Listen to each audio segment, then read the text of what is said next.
You ever have one of those mornings when it feels like everything's conspiring against you? There are a lot of people who say they are not involved in politics. Only every couple of years when they're required to go and vote do they get involved in politics. And that's fine. You want to live your life that way? No problem. However, when it comes time for you to go and exercise that right, you are obligated to understand who you vote for, not to vote for the one who managed to come up with a catchy solution or a catchy saying, which implies a solution but doesn't. Our little tyrant in training announced, just as he was also announcing that he's going to send us to the polls, that he's going to put money into the hospitals. This great big batch of money goes into the hospitals in Ontario. Yay, yay! There's not like there's 2 million people in Ontario that just don't have a primary caregiver, right? Right.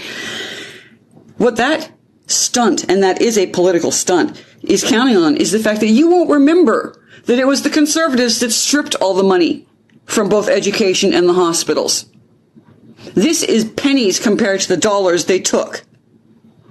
Much like Poilievre, who has this very catchy little slogan, our little tyrant in training with his Canada's not for sale. These are great political stunts. But if you look at Poilievre's record, he voted to raise the retirement age. He voted against building housing.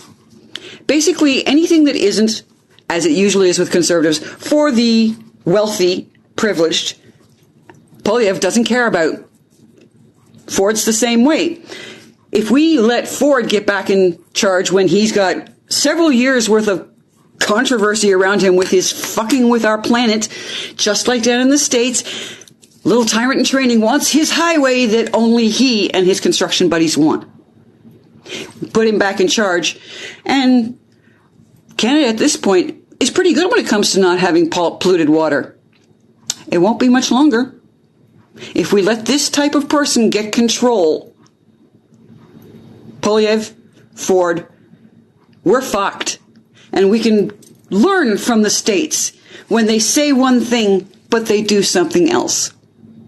So again, I say, if you are going to exercise your right, pay attention to how they voted, not what they're saying now that it's election time and they're out to get your vote. And in case you hadn't been paying attention to the thing about egg prices, just as an example, down in the States, what they say doesn't always mean jack shit.